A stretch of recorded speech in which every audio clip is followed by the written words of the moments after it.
नमस्कार मित्रांनो, basic English ग्रामरमध्ये पुन्हा एकदा मी सर्वांचं स्वागत करतो. आपण टेन्स विषयी अभ्यास करत आहोत. मॉड्यूल 10 मध्ये आपण द सिंपल टेन्स पाहिलं. त्यामध्ये simple present tense, simple past tense, simple future टेन्सची माहिती आपण घेतलेली आहे.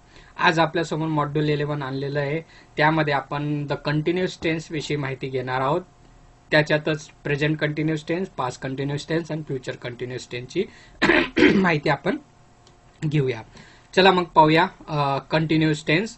आता कंटिन्युअस टेन्सला मराठीमध्ये अपूर्ण काळ असंही म्हटलं जातं. आता 3 काळ आहेत आपल्याला माहिती झालेलं आहे. प्रेझेंट कंटिन्युअस टेन्स म्हणजेच काय, अपूर्ण वर्तमान काळ. पास्ट कंटिन्युअस टेन्स म्हणजेच काय, अपूर्ण भूतकाळ. आणि फ्युचर कंटिन्युअस टेन्स म्हणजे अपूर्ण भविष्य काळ. आता प्रेझेंट कंटिन्युअस टेन्स पाहत असताना आपल्याला एक गोष्ट या ठिकाणी विचारात घ्यावी लागेल. याची वाक्याची रचना कशी असते ते अगोदर आपल्याला समजून घ्यावं लागेल. तर चला वाक्याची रचना अगोदर समजून घेऊया. त्यासाठी या वाक्यांचं आपल्याला नीट निरीक्षण करावं लागेल, कारण निरीक्षणातनं आपल्याला बऱ्याच गोष्टी क्लिअर होत असतात. I am writing a book, he is swimming in the pond, we are reading the novel, she is eating a mango, Rohit is going to office. आता या ठिकाणी सब्जेक्ट आहे सुरुवातीला, नंतर ॲम आलेला आहे, त्याला आपण ऑक्झिलरी वर्ब म्हणतो. नंतर रायटिंग हे क्रियापद आहे, राईटचं त्याला आयएनजी फॉर्म आपण लावलेला आहे, आणि अ बुक हे ऑब्जेक्ट आहे. ही वाक्याची रचना आहे. आता यांचं जर निरीक्षण केलं तर प्रत्येक वाक्याच्या सुरुवातीला कर्ता आहे, त्यानंतर इथं इज आहे, इथं आर आहे, इथं इज आहे परत, म्हणजे यांना आपण टू बीचं रूप म्हणतो. आपण मागच्या पहिल्या व्हिडिओमध्ये पाहिलेलंच आहे. आता हे जे काही टू बीचं रूप आहे ते साहजिक प्रेझेंट काळातलं आहे, म्हणजे टू बीचे वर्तमान काळातले ही रूपं आहेत, आणि क्रियापदाला आयएनजी लागलेला आहे. मग यावरनं आपल्याला काय सांगता येईल, every sentence as a subject. प्रत्येक वाक्यामध्ये या प्रकारच्या वाक्यामध्ये कर्ता असतो. टू बीचं फॉर्म असतं. आता टू बीचं फॉर्म कोणतं असेल, म्हणजेच वर्तमान काळातलं असेल. A verb with present participle, जे आयएनजी आपण या ठिकाणी लावलेलं आहे याला आपण प्रेझेंट पार्टिसिपल असं म्हणतो. त्याला प्रेझेंट पार्टिसिपल आहे. रायटिंग आपण आयएनजी लावून त्याचं प्रेझेंट पार्टिसिपल केलेलं आहे. आणि शेवटी वाक्यामध्ये ऑब्जेक्ट किंवा कॉम्प्लिमेंट असतं. अशी वाक्याची रचना या ठिकाणी असते. यावरनं आपल्याला सूत्र काय तयार करता येईल, वाक्यामध्ये सुरुवातीला सब्जेक्ट असतो, त्याच्यानंतर टू बीचं फॉर्म असतो. आता टू बीचं फॉर्म कोणतं असेल, साहजिक आहे ॲम इज आर, म्हणजेच काय, वर्तमान काळातलं टू बीचे फॉर्म आपल्याला या ठिकाणी वापरावं लागेल. आता ॲम कधी वापरायचं, इज कधी वापरायचं, आर कधी वापरायचं याची माहिती आपण मागच्या व्हिडिओमध्ये पाहिलेली आहे. तरी हाय जर करता असेल तर ॲम वापरतो, ही शी इट असेल तर इज वापरतो, आणि अनेक वचनी करता असेल जसं वी किंवा यू किंवा दे असेल तर आपण आर वापरत असतो. त्याचबरोबर क्रियापदाला नंतर वर्ब असतं ना, त्याला आपण आयएनजी प्रत्यय जोडून त्याचं प्रेझेंट पार्टिसिपल करत असतो. अशी आणि शेवटी वाक्याच्या शेवटी ऑब्जेक्ट किंवा कॉम्प्लिमेंट या ठिकाणी असतं. म्हणजेच काय, सब्जेक्ट टू बीचं रूप plus verb plus आयएनजी plus object, या प्रकारची वाक्याची रचना या ठिकाणी असते. मग तीच रचना आपल्याला प्रत्येक या ठिकाणी दिसतंय. इथं सब्जेक्ट आहे, ऑक्झिलरी वर्ब आहे, दॅट इज टू बीचं रूप आहे, वर्ब आणि त्याला आयएनजी फॉर्म आहे रायटिंग, आणि नंतर ऑब्जेक्ट आहे. अशी प्रेझेंट कंटिन्युअस टेन्स म्हणजेच अपूर्ण वर्तमान काळाची रचना असते, हे आपण आता पाहिलं. तर चला, अपूर्ण वर्तमान काळामध्ये इंट्रॉगेटिव्ह आणि निगेटिव्ह वाक्य कशी तयार करावी आणि ती कशी असतात त्याची माहिती आज आपण घेऊया. आता या ठिकाणी साधी वाक्य दिलेले आहेत, परत लक्ष द्या. Sunil is drawing a picture, we are playing in the garden, I am typing a letter, is cutting the paper. आता या ठिकाणी प्रेझेंट कंटिन्युअस टेन्स आहे, कारण आता टेन्स कसा ओळखायचा त्यासाठी दोन गोष्टी फार महत्वाची आहेत. एक टू बीचं फॉर्म आणि वर्ब, आणि त्याला जर आयएनजी असेल तर तो कंटिन्युअस टेन्स आहे असं आपल्याला लक्षात येईल. क्रियापदाला जर आयएनजी असेल तर लक्षात घ्यायचं तो कंटिन्युअस टेन्स आहे, अपूर्ण काळ आहे. आणि जर त्याच्यामध्ये टू बीची रूपं कोणती आहेत, वर्तमान काळ, भूतकाळ आणि भविष्यकाळापैकी कोणती, ते जर ओळखलं तर मग तो वर्तमान काळ मधला आहे की भूतकाळ आहे ते आपल्याला लक्षात येतं. आता या ठिकाणी ॲमेझॉन ही वर्तमान काळातली टू बीची रूपं आहेत, म्हणजे या ठिकाणी काय सांगता येईल आपल्याला, ते अपूर्ण वर्तमान काळ आहे असं आपल्याला सांगता येईल. त्याचबरोबर is Sunil drawing a picture, are we playing in the garden, am I typing a letter, is he cutting the paper. या ठिकाणी काही वाक्य या ठिकाणी आलेली आहेत. आता these are the verbal question, यांना आपण व्हर्बल क्वेश्चन म्हणतो कारण व्हर्बल क्वेश्चन हे सहाय्यकारी क्रियापदाने सुरू होतात. आता एम इज आर जे असतात ते वाक्याच्या सुरुवातीला ठेवल्यानंतर आपल्याला वाक्याची व्हर्बल क्वेश्चन तयार करता येतो. उदाहरणार्थ इथं इज होता, आपण इजला वाक्याच्या सुरुवातीला ठेवला, इथं आर आला, इथं एम आला आणि इथं परत इज आलेला आहे आणि बाकीचं वाक्याची रचना जशीच्या तशी असते. म्हणजे इथला इज पुढे या ठिकाणी येत असतो. Is Sunil drawing a picture, आणि या प्रश्नांची उत्तर आपल्याला येस नो मध्ये मिळत असतं, म्हणून यांना आपण व्हर्बल क्वेश्चन किंवा ऑक्झिलरीने सुरू होणारे प्रश्न असंही संबोधतो. आता काही प्रश्न आपल्याला डब्ल्यूएच वर्डने सुद्धा विचारता येतात. आता डब्ल्यूएच ने आपण केव्हा विचारतो, ज्यावेळेस आपल्याला अधिक माहिती घ्यायची असेल तर मग त्यासाठी आपण डब्ल्यूएच वर्डचा उपयोग करत असतो. डब्ल्यूएच वर्ड आपल्याला माहितीच आहे, व्हॉट, वेअर, हू एटसेट्रा. मग त्यांचा वापर करून जर आपण प्रश्न तयार केला तर ते डब्ल्यूएच क्वेश्चन म्हणून ओळखले जातात. आता व्हॉट इज सुनील डुईंग, आता डब्ल्यूएच वर्ड नंतर आपण टू बीचं रूप हे आणत असतो आणि त्याच्यानंतर वाक्यामध्ये जो काही कर्ता असेल त्याचं आपण वाक्यामध्ये आणत असतो आणि नंतर बाकीचा भाग जो वाक्यामध्ये असेल तो जसाच तसा ठेवत असतो. याप्रमाणे आपल्याला डब्ल्यूएच ने सुद्धा प्रश्न सुद्धा या अपूर्ण वर्तमान काळामध्ये करता येत असतात. आता याचे जे काही आन्सर असतं ते बेसिस इन्फॉर्मेशनवर अवलंबून असते किंवा माहितीवरती अवलंबून असते. त्याचबरोबर निगेटिव्ह वाक्य कसं तयार करावं ते आता पाहूया. Sunil is not drawing a picture, we are not playing in the garden, I am not typing a letter, he is not cutting the paper. हे या ठिकाणी वाक्य आलेले आहेत. आता पहिल्या वाक्यामध्ये जर आपण बघितला इज एम इज आर आलेला आहे. जे टू बीचे जे काही रूप असतं त्याला फक्त आपण नॉट ऍड करत असतो आणि त्याचं निगेटिव्ह वाक्य आपण तयार करत असतो. म्हणजे इज आणि आर ला नॉट जर लावलं तर त्याचं वाक्य निगेटिव्ह तयार होत असतं. म्हणजेच काय, निगेटिव्ह वाक्य तयार करण्यासाठी वाक्यामध्ये जे काही ऑक्झिलरी व्हर्ब असतं त्याला नॉट ऍड करून आपण हे निगेटिव्ह वाक्य तयार करत असतो. हे आता बेसिक गोष्टी या वाक्यामध्ये आपल्याला लक्षात येतील. आता एक गोष्ट माझी तुम्हाला सांगायची राहिलं, इथं व्हॉट इज सुनील डुईंग असा प्रश्न आलेला आहे. आता समजा इथं जर व्हॉट इज सुनील ड्रॉइंग असाही प्रश्न विचारला असता तरी चालला असता, तर उत्तर आपल्याला अ पिक्चर मिळालं असतं. परंतु जर आपल्याला ऍक्शनही विचारायची असेल तर आपण काय करतो, डू हे क्रियापद जे वर्तमान काळामध्ये वापरतो त्याला आयएनजी लावून आपण प्रश्न विचारत असतो. ही महत्वाचा गोष्ट आपल्याला सांगायची राहिली होती. याप्रमाणे आपल्याला इंट्रोगेटिव्ह आणि निगेटिव्ह सेंटेन्स अपूर्ण वर्तमान काळामध्ये आपल्याला बनवता येतं. थोडक्यात अपूर्ण वर्तमान काळ म्हणजेच काय, ज्याची क्रिया ही चालू असते. क्रिया चालू असणाऱ्या काळाला आपण अपूर्ण काळ असं संबोधत असतो आणि ती क्रिया जर वर्तमान काळात असेल तर तो अपूर्ण वर्तमान काळ झाला असं आपल्याला म्हणता येईल. आता हा अपूर्ण वर्तमान काळ केव्हा वापरायचा, त्याचे काही गोष्टी बेसिक गोष्टी आहेत आपल्याला त्या सुद्धा विचारात घ्यायच्या आहेत. For example, for an action going on at the time of speaking, म्हणजे ज्या वेळेस आपण बोलत आहोत त्यावेळेस जर ती क्रिया चालू असेल किंवा अपूर्ण असेल, पूर्ण झालेली नसेल, अपूर्ण असेल, त्यावेळेस सुद्धा आपण या काळाचा वापर करत असतो. For an temporary action which may not actually happening at the time of speaking, कधी कधी काही ऍक्शन अशा असतात त्यात नंतर लागलीच्या काळात घडणार असतील, अशा क्रिया सुद्धा आपल्याला या काळाने व्यक्त करता येतात. For an action that has already been arrange to take place in the near future, कधी कधी आपण प्लॅन केलेला आहे आणि ती गोष्ट घडणार असेल, असं जर आपल्याला व्यक्त करायचं असेल त्यावेळेस सुद्धा प्रेझेंट कंटिन्युअस टेन्सचा वापर आपण करतो. उदाहरणार्थ, आपल्याला आता गावाला जायची तयारी आपली पूर्ण झालेली आहे, आपण निघणारच आहोत, म्हणजे निघालेलं नाहीत परंतु निघणार आहोत, घरातनं बाहेर निघणार आहोत, अशा वेळेस अशी जर क्रिया आपल्याला दर्शवायची असेल तर असं प्रेझेंट कंटिन्युअस टेन्सचा आपण अपूर्ण वर्तमान काळाचा वापर करत असतो. थोडक्यात अपूर्ण वर्तमान काळ म्हणजेच काय, ज्या काळामध्ये क्रिया ही चालू असते आणि ती वर्तमान काळातली असेल तर त्याला अपूर्ण वर्तमान काळ असं म्हणतो. मग आता या काळाची वाक्याची रचना आपल्याला सांगता येईल. सुरुवातीला सब्जेक्ट असतो, त्याच्यानंतर टू बीचं फॉर्म असतं.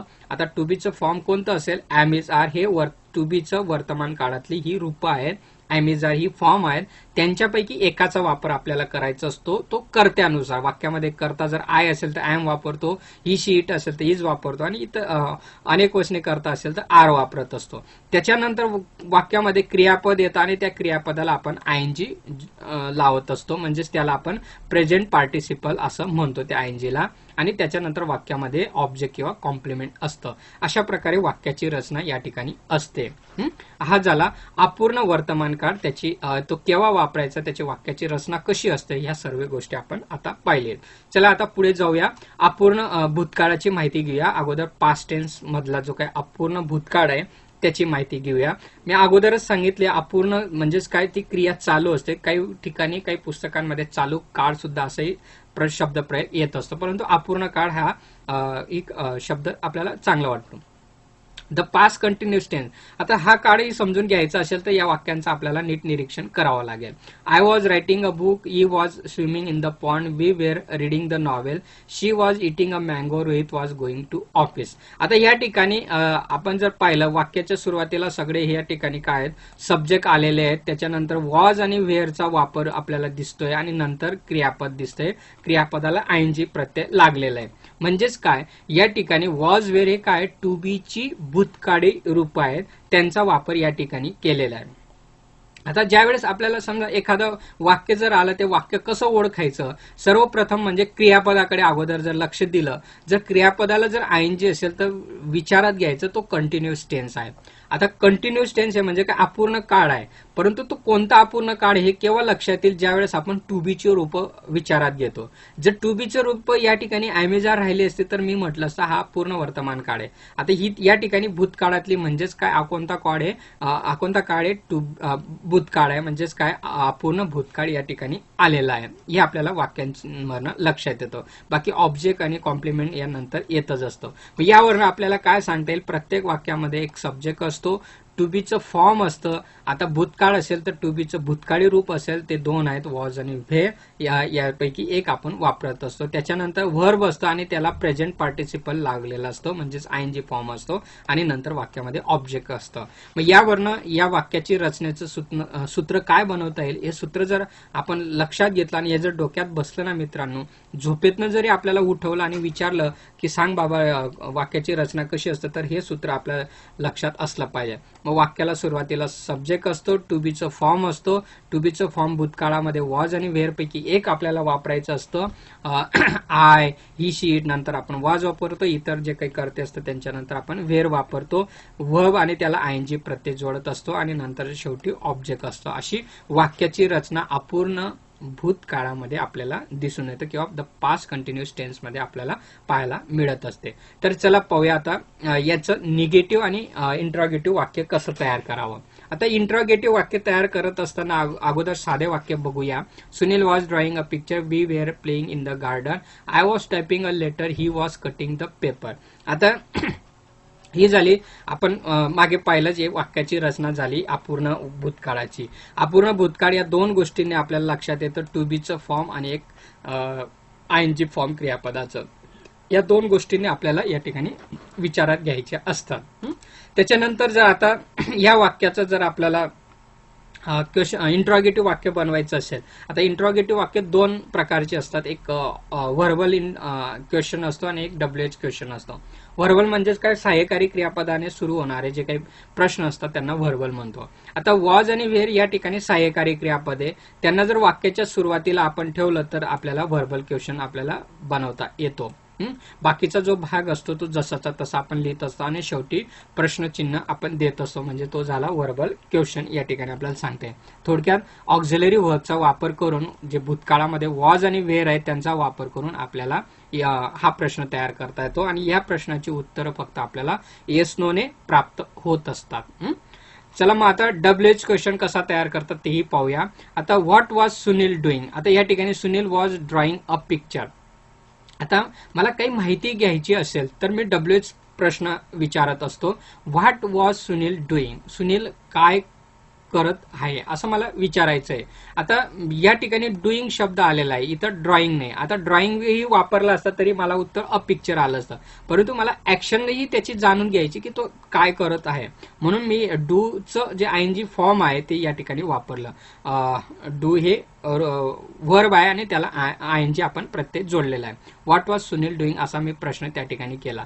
या ठिकाणी were's we playing, we were playing in the garden हे उत्तर आपल्याला मिळत असतं. म्हणजेच काय, WH वर्डने जे काही प्रश्न सुरू होत असतात त्यांना आपण WH क्वेश्चन असं संबोधतो आणि त्यांची जी काही उत्तर असतं ते विशिष्ट इन्फॉर्मेशनवरती काढून घेण्यासाठी आपल्याला हे प्रश्न उपयोगी पडत असतात. आता ह्या वाक्यांकडे जर लक्ष दिलं, जसं आपण ऑक्झिलरी वर्ब साठी जसं आपण प्रश्न बनवला, सुरुवातीला आपण ऑक्झिलरी वर्ब ठेवलं, अगदी तीच वाक्याची रचना या ठिकाणी सुद्धा ठेवायची.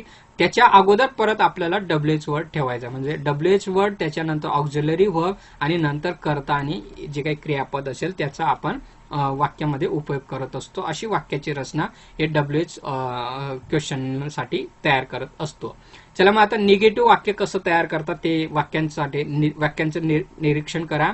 Sunil was not drawing, we were not playing, I was not typing a letter, he was not cutting the paper. आता या ठिकाणी जे ऑक्झिलरी वर्ब आहे त्याच्यानंतर नॉट या ठिकाणी आलेला आहे. म्हणजेच काय, वाक्यामध्ये जे काही ऑक्झिलरी वर्ब असते किंवा टू बीचे फॉर्म असतील त्याला आपण नॉट ऍड करून हे निगेटिव्ह वाक्य तयार करत असतो. म्हणून वॉज वेअरचा आणि त्याला जर आपण नॉट ऍड केला तर आपल्याला नकारार्थी वाक्य सुद्धा तयार करता येत असतो. अशा पद्धतीने आपल्याला वाक्याची रचना कशी असते, त्याचबरोबर त्याचा व्हर्बल क्वेश्चन कसा करावा, WH क्वेश्चन कसा करावा आणि निगेटिव्ह वाक्य कसं करावं, पास्ट कंटिन्युअस टेन्स केव्हा वापरायचं ते आता पाहूया. The past continuous is used to denote an action going on at some time in the past. Past मध्ये एखादी जर क्रिया होत असेल तर ती डिनोट करण्यासाठी आपण याचा वापर करत असतो. The time of the action may or may not be indicated. कधी कधी ऍक्शनची वेळ आपल्याला दर्शवलेली नसते, परंतु भूतकाळामध्ये जी क्रिया अपूर्ण असेल आणि बोलण्याच्या वेळेस ती क्रिया घडत असेल तर अशा वेळेस आपण या टेन्सचा वापर करतो. This tense is also use with always continually etcetera for persistent habits in the past. म्हणजे भूतकाळातले एखाद्या हॅबिट्स आपल्याला व्यक्त करायचे असतील तर त्या सुद्धा या काळामध्ये आपण करत असतो. मग थोडक्यात अपूर्ण भूतकाळाचं जे काही वाक्याची रचना असते, सब्जेक्ट असतो, टू बीचं फॉर्म असतो किंवा वॉज आणि वेअर असतं आणि क्रियापदाला आयएनजी असतं आणि नंतर मात्र ऑब्जेक्ट असतं, त्यालाच आपण अशा प्रकारची वाक्याची रचना आपण या अपूर्ण भूतकाळामध्ये करत असतो. तर चला, हे झालं अपूर्ण भूतकाळ. आता पाहूया फ्युचर टेन्स मध्ये द फ्युचर कंटिन्युअस टेन्स, त्यालाच आपण अपूर्ण भविष्यकाळ असं संबोधतो. अपूर्ण भविष्यकाळ कसं असतं ते समजण्यासाठी अगोदर वाक्यांचं नीट निरीक्षण करा.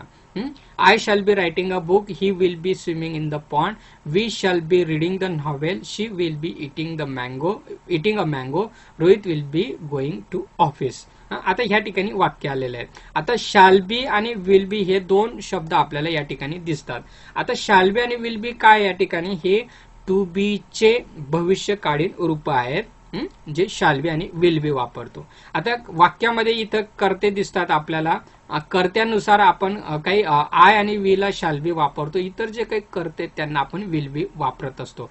कधी कधी आय आणि वी नंतर सुद्धा आपण काही वाक्यांमध्ये विल बी आपल्याला पाहायला मिळेल. तो वाक्याच्या भावार्थानुसार आपण त्यांचा वापर करत असतो. मग यावरनं आपल्याला परत काय सांगता येईल की प्रत्येक वाक्यामध्ये एक सब्जेक्ट असतो, टू बीचं फॉर्म असतो. आता साहजिक या ठिकाणी टू बीचं फॉर्म कोणतं असेल, भविष्यकालीन असेल, शॅल बी किंवा विल बी पैकी. नंतर वर्ब असतं आणि त्याला प्रेझेंट पार्टिसिपल असतं, म्हणजेच काय आयएनजी फॉर्म त्याला लागलेला असतो आणि नंतर ऑब्जेक्ट असतो. या प्रकारची वाक्याची रचना आपल्याला फ्युचर कंटिन्युअस टेन्सची पाहायला मिळते. मग यावरनं आपल्याला काय सूत्र तयार करता येईल, वाक्याच्या सुरुवातीला सब्जेक्ट असतो, टू बीचा फॉर्म असतो, शाल बी आणि विल बी पैकी एक आपल्याला कर्त्यानुसार वापरायचं असतं, त्याच्यानंतर क्रियापद असतो आणि त्याला आयएनजी फॉर्म लागलेला असतो, त्याला आपण प्रेझेंट पार्टिसिपल म्हणतो आणि नंतर ऑब्जेक्ट असतं. अशा प्रकारे वाक्याची रचना आपल्याला अपूर्ण भविष्यकाळामध्ये पाहायला मिळेल. कारण अपूर्ण काळ आपण का म्हणतो, कारण ती क्रिया या ठिकाणी चालू असते. उदाहरणार्थ I shall be writing a book, मी पुस्तक लिहित असेन. म्हणजे काय, माझी लिहिण्याची क्रिया भविष्य काळामध्ये काय असेल, चालू असेल, म्हणून त्याला आपण अपूर्ण काळ असं संबोधतो. चला मग आता अपूर्ण भविष्य काळामध्ये इंट्रोगेटिव्ह आणि निगेटिव्ह सेंटेन्स कसं बनवतात ते आता पाहूया. आता त्यासाठी अगोदर साध्या वाक्यांकडे वाक्यांचं पुन्हा एकदा नीट निरीक्षण करा. यामध्ये आपल्याला दिसेल की फ्युचर कंटिन्युअस टेन्स कसा ओळखायचा. आता काळ ओळखण्यासाठी मी मागेही सांगितलं की आपल्याला दोन गोष्टींनी काळ ओळखता येतो. एक, सर्वप्रथम आपल्याला क्रियापदाचं नीट निरीक्षण करायचं असतं. आता या ठिकाणी ड्रॉ हे क्रियापद आहे आणि त्याला आयएनजी फॉर्म लागलेला आहे. मग ज्या वाक्यामध्ये आयएनजी फॉर्म लागलेला असेल, आयएनजी प्रेझेंट पार्टिसिपल असेल, समजायचं हा अपूर्ण काळ आहे किंवा कंटिन्युअस टेन्स आहे. परंतु कोणता कंटिन्युअस टेन्स आहे हे केव्हा ओळखता येईल आपल्याला, त्याच्यानंतर आपल्याला टू बी चे रूप आपल्याला पाहावं लागेल. टू बी चे रूप पाहिल्यानंतर मग आपल्याला लक्षात येईल इथं की शॅल बी आणि विल बी या ठिकाणी आलेलं आहे. म्हणजेच काय, हे भविष्य काळातले टू बी चे रूप आहेत. म्हणजेच काय, वर्ब आणि हे टू बी च्या रूपाने आपल्याला नेमकं कोणता काळ आहे हे आपल्याला लक्षात येत असतं. मग या ठिकाणी आपल्याला लक्षात येईल की हा फ्युचर कंटिन्युअस टेन्स आहे. आता फ्युचर कंटिन्युअस टेन्सचं जर आपल्याला व्हर्बल क्वेश्चन तयार करायचं असेल तर आपण पाहिलंच आहे की शाल आणि विल हे वाक्याच्या सुरुवातीला जर ठेवलं तर आपल्याला व्हर्बल क्वेश्चन तयार करता येतो. आता काही विद्यार्थ्यांचा इथं गोंधळ होण्याची शक्यता असते, कारण विल बी आणि शाल बी हे आपल्याला टू बी ची रूप आहेत. परंतु प्रश्न बनवत असताना बी हा जसाचा याच ठिकाणी राहील, मात्र विल आणि शाल आपण वाक्याच्या सुरुवातीला आणतो आणि शेवटी प्रश्न देत असतो. असं आपण व्हर्बल क्वेश्चन याचा बनवत असतो. आता व्हर्बल क्वेश्चन बनवत असताना त्याचं उत्तर येस नो आपल्यामध्ये मिळत असतं. हे आपलं नेहमीप्रमाणेच आहे, यात काही बदल नाही. फक्त प्रश्न बनवत असताना एक तर शाल एक तर विल वाक्याच्या सुरुवातीला ठेवून बाकी सुनील आणि नंतर बी त्याच जागेवरती राहून आपण प्रश्न बनवत असतो. त्याचबरोबर आपण डब्ल्यूएच वर्ड ने सुद्धा क्वेश्चन आपल्याला बनवता येतो. जसं मागे आपण पाहिलं की वाक्याच्या सुरुवातीला डब्ल्यूएच वर्ड आपण आणत असतो आणि त्याच्यानंतर जे काही ऑक्झिलरी वर्ब असेल किंवा टू बीचं रूप असेल ते जसंचा तसं आपण ठेवून नंतर करता आणि नंतर मग त्या वाक्यातलं जे काही क्रियापद असेल त्याचं आपण नियोजन करत असतो आणि या पद्धतीने आपण डब्ल्यूएच क्वेश्चन सुद्धा या ठिकाणी तयार करत असतो.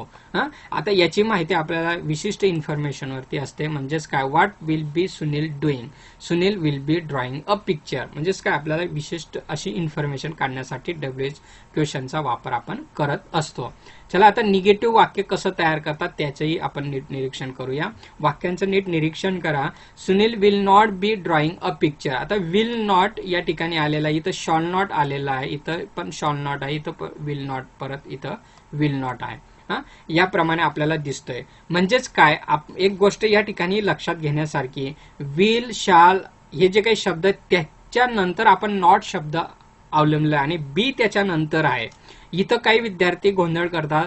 काही विद्यार्थी सुनील विल बी नॉट असं वापरतात, ते चुकीचं होतं. म्हणून विल नॉट बी हे मात्र प्रॉपर वाक्यरचना होत असतं. जसं आपण या ठिकाणी प्रश्न बनवत असताना बघितलं, तोच सुद्धा बदल या ठिकाणी आपण लक्षात घ्यायचा आहे.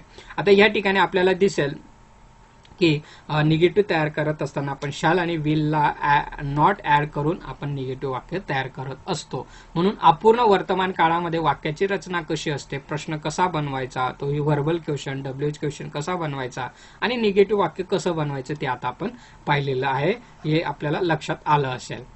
आता अपूर्ण भविष्य काळ केव्हा वापरायचा त्याची माहिती आता आपण घेऊया. We use the future continuous tense to talk about action which will be in progress at a time in the future. म्हणजे भविष्य काळामध्ये ती क्रिया अपूर्ण असेल किंवा चालू असेल अशा वेळेस आपण हा काळ वापरत असतो. We also use this tense to talk about action in the future which are already plan or which are expected to happen in the normal course of things. म्हणजे कधी कधी एखादी प्लॅन आपण केला असेल आणि ते सक्सेस होणार असेल किंवा घडणार असेल त्यावेळेस सुद्धा आपण या टेन्सचा वापर करत असतो. शेवटी पुन्हा एकदा आपण वाक्याची रचना पाहूया. याच्यामध्ये सब्जेक्ट असतो, टू बीचं फॉर्म असतो, भविष्य काळातले शाल बी किंवा विल बी पैकी एक वापरत असतो आणि नंतर क्रियापदाला आयएनजी प्रत्यय जोडत असतो आणि शेवटी ऑब्जेक्ट आपल्याला पाहायला मिळत असतं. या पद्धतीने या अपूर्ण भविष्य काळाची रचना आपल्याला पाहायला मिळते किंवा दिसून येते. याप्रमाणे आपण अपूर्ण काळ कसा असतो, अपूर्ण वर्तमान काळ, अपूर्ण भूतकाळ आणि अपूर्ण भविष्य काळ याची माहिती आपण बघितली. शेवटी एक म्हणजे मनामध्ये जर ठाम जर एखादी गोष्ट बसून घेतली तर ती आपण म्हणू शकतो, कधी विसरत नाही. म्हणून sentence pattern of this 3 tense कशा प्रकारची असते, present continuous tense, past continuous, future continuous, त्याचं एकदा आपण लक्षपूर्वक पहा. वाक्याच्या सुरुवातीला सब्जेक्ट असतो, नंतर टू बीचं रूप असतं. आता हे वर्तमान काळातलं आहे म्हणून ॲमिजार यांच्या ठिकाणी असतो आणि नंतर क्रियापदाला आयएनजी असतो, त्यालाच आपण प्रेझेंट पार्टिसिपल म्हणतो आणि नंतर ऑब्जेक्ट त्या ठिकाणी असतं. हे झालं अपूर्ण वर्तमान काळामध्ये. अपूर्ण भूतकाळामध्ये पण सब्जेक्ट आपल्याला असतो, टू बीचं फॉर्म असतं, मात्र टू बीचं फॉर्म या ठिकाणी भूतकाळातलं असतं, वॉज आणि वेअर, आणि नंतर बाकी भाग सेम असतो. क्रियापद असतं त्याला आयएनजी असतं, त्याला आपण प्रेझेंट पार्टिसिपल म्हणतो आणि नंतर ऑब्जेक्ट असतो. तसंच अपूर्ण भविष्य काळामध्ये सुद्धा सब्जेक्ट असतो, टू बीचं फॉर्म असतं. आता टू बीचं फॉर्म कोणतं असतं, शाल बी आणि विल बी जे भविष्य काळातलं असतं ते या ठिकाणी असतं. नंतर क्रियापद आणि त्याला आयएनजी असतं, त्याला आपण प्रेझेंट पार्टिसिपल म्हणतो आणि नंतर ऑब्जेक्ट असतो. म्हणजे फरक आपल्याला अपूर्ण काळ केव्हा कसा ओळखायचा, तो एक तर क्रियापदाला आयएनजी असतं, त्याचबरोबर तो कोणता आहे, वर्तमान आहे, भूतकाळ आहे, भविष्य आहे, कशाने ओळखता येतं आपल्याला, टू बीच्या या रूपाने. ॲमिजार असेल तर वर्तमान काळ, वॉज वेअर असेल तर भूतकाळ आणि शाल बी विल बी असेल तर तो भविष्यकाळ. अशा या 3 गोष्टी जर आपल्या मनामध्ये जर ठाम बसल्या तर आपल्याला झोपेत नाही उठून विचारलं तर आपल्याला कोणतेही वाक्य सहज ओळखता येईल मित्रांनो. मग अपेक्षा करतो आपल्याला अपूर्ण काळ काय असतो, अपूर्ण वर्तमान काळ, अपूर्ण भूतकाळ आणि अपूर्ण भविष्यकाळ याची माहिती आपल्याला समजली असेल. या जे काही प्रेझेंटेशन मी आपल्या समोर आणलेलं आहे, रेनन मार्टिनचं ऑनलाईन पुस्तक मला उपलब्ध झालं होतं. रामदास वाघ यांचं सोप्या भाषेतलं पुस्तक आहे, याचाही तुम्ही अभ्यास करा. त्याच्यानंतर लोईस आश्मी यांचं पुस्तक आहे आणि एका या वेबसाईटचा teachingbaniyan.com ही मी अभ्यास केलेला आहे. असं अभ्यास केलेला आहे आणि यातनं माहिती मला मिळालेली आहे. अपेक्षा करतो आपल्याला अपूर्ण काळ, अपूर्ण वर्तमान काळ, अपूर्ण भूतकाळ, अपूर्ण भविष्यकाळ या ठिकाणी समजला असेल. असेच शैक्षणिक व्हिडिओ पाहण्यासाठी माझ्या यूट्यूब चॅनलला सबस्क्राईब करा, आवडल्यास शेअर करा आणि असेच शैक्षणिक व्हिडिओ पाहत राहा.